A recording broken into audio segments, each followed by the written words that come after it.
tour du monde des villes ambitieuses et durables. Il va vous faire ce petit tour des villes durables. Lui, c'est Emmanuel Vivier, cofondateur du Hub Institute, qu'on peut accueillir sur scène sous vos applaudissements nourris, s'il vous plaît. Merci beaucoup. Salut. Merci Guilhem. Ravi d'être avec vous ici en présentiel ou à distance et puis bientôt en replay pour ceux qui nous regarderaient un peu après.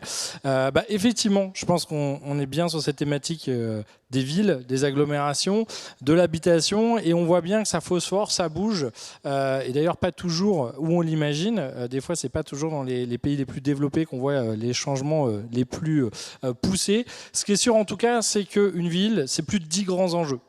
On a essayé un peu de les cartographier, je vais vous redonner des exemples sur chacun. Alors il y a des choses qui sont plus liées à améliorer tout simplement l'expérience, la vie des citoyens ou des citoyennes, avec des sujets de mobilité, d'accessibilité, de commerce, de santé, de bien-être. On a des choses qui sont plus liées à l'infrastructure, et là évidemment c'est toujours compliqué. Il faut la financer, il faut la construire, il faut l'entretenir, il faut l'exploiter et surtout il faut l'anticiper et on voit bien que ça aussi c'est très compliqué. Donc là on va parler d'immobilier, de numérique et de data, de nature en ville et puis des sujets plus liés à la gouvernance. Il va falloir se mettre d'accord à plusieurs. Une ville c'est tout un tas de parties prenantes, privées, publiques, start-up, citoyens. Et donc il y a tout un sujet pour savoir finalement à qui ou autour de qui ou pour qui on met la ville à son service. Et là, c'est loin d'être simple. Alors si on regarde d'abord sur la mobilité et le transport, on va parler un petit peu d'accessibilité, de nouvelles mobilités. On voit bien que finalement, le tout, c'est pas de se déplacer, ce qui est déjà pas simple avec, on va dire, les bouchons, mais c'est aussi forcément de décarboner, de réduire la pollution dans nos villes, parce que la plupart du temps, avec le tout-voiture, finalement, on a des villes qui sont plus si fluides que ça, et surtout qui étouffent, avec toutes les conséquences indirectes, sur les maladies respiratoires, sur le bruit, sur la fatigue, la pollution. Et donc là, on voit pourtant des villes, même aux États-Unis, comme San Francisco, alors qui fait quand même partie des villes les plus avancées, les plus engagées sur les sujets durables, mais qui veut atteindre un taux de transport sans émission de 100% d'ici 2040. Ça paraît facile à dire, mais c'est les transports collectifs, c'est, je sais pas, les camions poubelles, c'est les voitures particulières, c'est les taxis, c'est tout un écosystème qu'il faut faire évoluer, pas la semaine prochaine, mais ça se prépare, ça s'anticipe et ça se travaille. Évidemment, dans Scandinavie, ils sont toujours un petit peu plus avancés que nous. Alors on a Oslo qui fait partie des villes qui ont amorcé ce virage vers la voiture électrique très tôt. Et aujourd'hui, 70% des voitures achetées à Oslo sont électriques. Donc on voit que il y a eu des primes, il y a eu tout un accompagnement. On voit bien les voitures, il faut faire baisser le prix, il faut des fois les subventionner, il faut avoir aussi les bornes pour pouvoir les recharger. Et puis en Islande, à Reykjavik, on va essayer de trouver malgré le temps. On pourrait nous dire le vélo c'est super, sauf quand il fait froid. Bon, en même temps en Islande il fait pas chaud tous les jours. Mais c'est aussi c'est comment on crée tout un écosystème, comment on repense la circulation, le parking, les commerces pour faciliter la vie des gens et pourquoi pas là travailler plutôt sur une flotte de bus à hydrogène pour 2030. Il y en a d'autres qui ont une autre vision, donc là c'est plutôt tout simplement de sortir le bâton et donc on connaissait déjà les taxes autour de Londres pour pouvoir rentrer dans le périmètre de Londres. Là on en a d'autres qui sont en train de réfléchir à une taxe d'encombrement, donc nous on en a déjà sur le parking, on vient d'avoir sur les scooters thermiques, eux c'est carrément pour avoir accès, on va essayer de démotiver les gens à utiliser les voitures du transport individuel et à l'inverse réduire le prix des transports publics. Alors encore une fois, si on fait que taxer et qu'on met pas plus de moyens et qu'on réduit pas le prix des transports publics, ça devient vite de l'écologie punitive, mais si à l'inverse on essaie de bien équilibrer les deux, on peut motiver les gens à switcher de l'un vers l'autre. Alors c'est jamais agréable, mais en même temps c'est compliqué de demander aux gens de changer s'il n'y a pas ni d'incentive ni de pénalité. Sur le développement économique et l'attractivité, il y en a qui ont envie de repartir de zéro. Il y en a qui se disent finalement le mieux, ça serait pas de redémarrer d'une table rase. Et donc on a Telosa. Alors il n'y a pas encore d'endroit aux États-Unis défini. C'est l'ancien président de Walmart qui est milliardaire et qui veut créer une ville de zéro qui serait écologique pour 150 000 habitants. On a Kigali qui est en train de réinventer toute une partie de sa ville. On a X0 City au Koweït. Alors pour le moment, on va dire tout ça, c'est des projets, mais ça prend du temps de planifier. Alors On leur espère des jours meilleurs que les anciennes tentatives comme Brasilia, par exemple, qui était censée aussi être à l'époque une ville un peu parfaite. Et en fait, aujourd'hui, il y a beaucoup trop de problèmes de circulation, elle est trop étalée, etc. Mais en tout cas, c'est intéressant de se dire que voilà, des fois, est-ce qu'il ne faut pas redémarrer de zéro? Est-ce qu'on ne peut pas essayer de tout penser dès le départ, même si c'est très compliqué des fois d'imaginer la ville, les habitants, l'économie, la circulation et que ça marche comme c'était prévu. Et effectivement, on le voit, par exemple, ça c'est Forest City. Vous aviez peut-être vu ou entendu parler à Singapour. Il y avait toute une partie de Singapour qui devait être un nouveau complexe de 30 km². Et en fait, ils ont fait sortir ça de terre. Ils ont construit des super immeubles. Et finalement, malheureusement, l'inflation est passée par là. La crise immobilière en Asie aussi, le Covid aussi. Et aujourd'hui, il n'y a que 2000 personnes sur les 70 000 espérées. Donc on voit bien que c'est pas si simple. On avait vu Chengdu que Vincent et Perle Web Institute étaient allés visiter en Corée, qui était censée être la smart city du futur. Elle était très technologique, mais ils avaient juste oublié de mettre des gens à l'intérieur. Et finalement, les gens n'ont pas eu envie de venir parce que oui, il y avait des immeubles automatisés, technologiques, etc. Mais une ville, c'est pas juste de l'infrastructure, c'est pas juste de la technologie, c'est de l'histoire, c'est de la culture, c'est du commerce, c'est de la convivialité, et c'est bien plus complexe que ça. Le commerce local, c'est aussi peut-être d'éviter les modèles comme aux États-Unis où on avait un quartier pour le commerce, un quartier pour l'habitation, un quartier pour les bureaux, et de se redemander si on veut aller sur cette ville des 5 minutes, des 10 minutes, du quart d'heure ou des 20 minutes.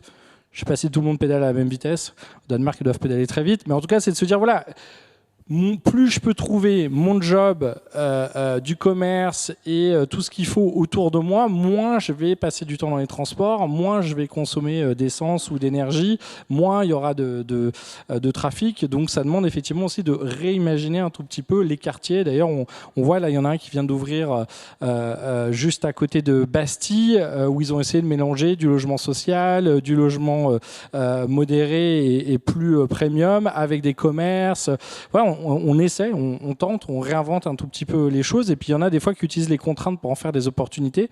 C'était en Turquie, le quartier de Kepes Central. En fait, ils avaient des problèmes de risque de glissement de terrain liés à des tremblements de terre. Et donc, du coup, des fois, c'est la contrainte qui nous force à repenser ou à réinventer. Et quitte à refaire un quartier, effectivement, on va le faire avec des normes antisismiques. Et puis, du coup, on va prendre ces nouvelles contraintes autour de l'environnement. Donc là encore, des fois, une catastrophe ou un problème peut être source d'opportunités. Sur la santé et le bien-être, effectivement, là, on se pose la question de mieux respirer. Alors, dans certains cas, on veut remettre des arbres. On voit toute la complexité entre planter des arbres aujourd'hui, le temps qu'eux-mêmes arrivent à maturité pour décarboner, c'est pas évident. Certains tombent malades.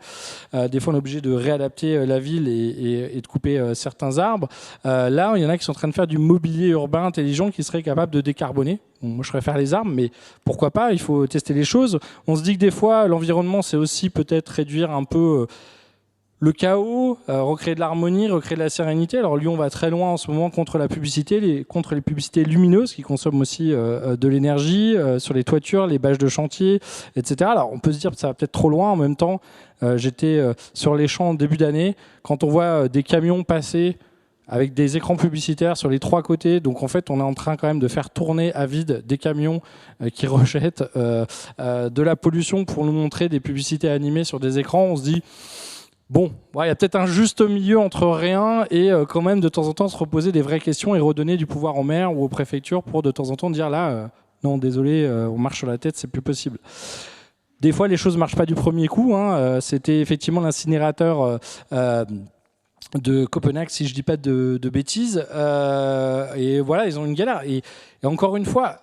Une démarche, c'est long, c'est pas que des succès, et c'est pas parce que la première fois ça marche pas exactement comme prévu que c'est un échec. C'est des fois où on s'y prend à plusieurs tentatives jusqu'à ce qu'on arrive à faire les choses comme on a envie. Des fois, c'est réinventer des quartiers. Là, c'est le port de Stockholm, voilà, qui était une friche industrielle, finalement, qui est en train d'être réinventée. Et finalement, des fois, des entrepôts, ça fait des super espaces. Il faut les réaménager, il faut les revaloriser, il faut les retravailler. C'est la gestion du foncier de l'immobilier. Donc là, on a tout un tas de grandes villes avec des gratte-ciel qui sont en train d'essayer de réinventer le gratte-ciel, parce que le gratte-ciel, c'est quand même beaucoup de clim, beaucoup d'énergie. C'est pas forcément pensé à l'origine pour être durable, et une petite pensée par Dubaï le jour où ils ont plus les moyens de se payer la clim. Donc si on peut repenser les matériaux dès le début pour essayer d'être plus vertueux, c'est mieux. Alors souvent, c'est un peu de l'écologie de luxe. Là, il faut avoir les moyens, mais pourquoi pas. Et ça n'empêche pas d'être très créatif aussi en termes d'architecture. Donc là, il y a un peu finalement la contrainte, recréer de l'innovation, recréer de l'ingéniosité, recréer de l'envie et des fois du beau. Sur le numérique et la data, une ville durable, c'est aussi une ville intelligente, et donc pour la rendre intelligente, on va utiliser des capteurs, de la donnée. Il va falloir que toutes ces données se parlent, et on voit bien ce challenge de l'interopérabilité entre les acteurs du bâtiment, de la construction, de la plomberie, de l'électricité, de la circulation, du traitement des eaux usées ou des déchets. C'était pas prévu pour s'interfacer, mais on va y arriver de plus en plus. Et d'ailleurs, on voit ces idées de jumeaux numériques de la ville, de smart city. Alors, c'est encore pas tout à fait abouti, mais en tout cas, un certain nombre sont en train d'avancer, comme ce projet. C'est effectivement sur l'énergie, commencer à changer ou diversifier l'apport en termes d'énergie. Là, c'est Sydney, ils ont du soleil, ils ont des éoliennes, donc autant, voilà. Après, il y a d'autres impacts pour les fabriquer et pour les mettre à jour. La nature en ville et la biodiversité, on commence à voir les animaux revenir dans la ville. Alors on peut les chasser, ou de temps en temps on peut essayer d'apprendre à vivre avec. Ça va nous demander de nous adapter. Après, si on a des abeilles, si on a des oiseaux, on va pas s'en plaindre. Il nous manquait un peu, donc tant mieux. Barcelone qui essaie de, vous savez que ça grille déjà de réduire la circulation, mais même maintenant de créer des éco-blocs au milieu de la ville. Donc tout doucement on réduit la circulation, puis tout doucement on va rajouter de la nature au milieu. On va essayer de recycler le plastique, gros challenge pour les pays en voie de développement. On était ravis de leur envoyer nos déchets jusqu'à maintenant. La Chine vient de nous interdire de le faire. Au moins ça va nous forcer à trouver d'autres solutions. Sur la démocratie participative, là il y a tout un tas de choses à se demander. Comment on protège aussi bien les piétons, les automobilistes, les citoyens, les handicapés, les populations plus fragiles. Et puis ce sujet finalement derrière de gouvernance, où il me faut d'abord, pour gouverner, des informations. Du coup, il me faut de la donnée. Il faut que je puisse capter et comprendre ce qui se passe le plus en temps réel possible dans ma ville, voire pouvoir prédire à l'avance ce qui va se passer dans un mois, dans un an, dans 10 ans. Sinon, je vais prendre des mauvaises décisions de fait, vu que j'ai pas la bonne information. Et puis après, je vais pouvoir anticiper même au-delà, et avec cette idée de résilience, pour anticiper même des choses qui ne sont pas forcément régulières, les orages, les séismes, les incendies, parce que j'ai les bonnes datas pour pouvoir prendre les bonnes décisions. Et puis pour terminer, j'ai envie de dire, on souhaite d'améliorer notre planète et nos villes, mais il y en a qui sont déjà en train de penser à la suite. Alors je ne sais pas, j'espère qu'on aura déjà bien réglé le problème de la Terre avant d'aller sur les autres planètes, mais il y en a qui commencent déjà à réfléchir sur la suite. À Vivatech, on avait vu des acteurs travailler sur l'agriculture sur d'autres planètes, et il y en a d'autres qui commencent à réfléchir sur comment construire des villes au-delà de notre atmosphère. J'espère que ça ne sera juste pas une fuite en avant. Merci à vous. Merci beaucoup.